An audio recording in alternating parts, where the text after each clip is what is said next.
Well, you've probably never heard of primary dystonia, Michelle. It's a movement disorder that causes involuntary muscle contractions. No medications for it, but there is now a surgery. Think driving is no big deal? Think again. For 19-year-old Ed Cwalinski, it's a newfound freedom he thought he'd never have. In fact, his ability to walk is something of a small miracle.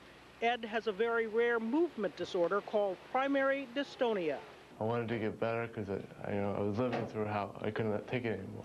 This is what he couldn't take anymore. Involuntary muscle contractions that contorted his body into abnormal, sometimes painful movements and postures. What began as writer's cramp progressed. By age 16, Ed could no longer walk, feed, bathe, or even dress himself. Oh, I wanted to, yeah. I wanted to, yeah. You wanted to end it? I wanted to end it, yeah. Ed's parents took him to several hospitals, even Columbia University in New York. Despite myriad medications and tests, the diagnosis remained elusive until he came here. Well, they got to Dr. Baser, who specializes in the movement disorders, and diagnosed that. We sent him for the blood tests, and the genetic markers verified that it was primary dystonia, which really doesn't have a good treatment. That changed when Dr. Whiting tried a treatment normally used for Parkinson's disease, bilateral deep brain stimulation. I was all for it. No, really? Yeah. No fear? No fear at all. We've all heard that expression, looking for the proverbial needle in the haystack. Well, that's exactly what neurosurgeons had to do to fix Ed's problem. We all have billions of neurons in our brains, no wider than a human hair. They had to find just one. The one that was causing Ed's involuntary contractions. Finding it took more than an hour. Success is marked by sound much like popping corn.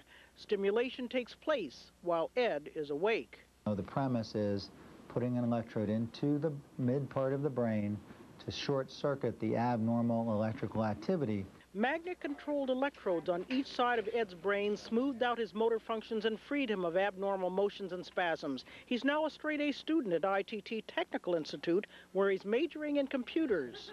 And his life? Magnificent. Yeah.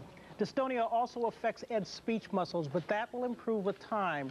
A lot more to his story tomorrow night at 10 o'clock on ABC's 2020. How incredible. Neat Just kid. Incredible. Absolutely. Now, does this treatment offer him any type of a cure? Unfortunately, it does not. I mean, it only treats the symptoms. A cure is years away, but at least there is now a treatment that can ease the weight. My goodness. Well, good for him. Yeah. I'm so glad they figured that out. Yeah. Wow. Marilyn, thanks. Sure. Also.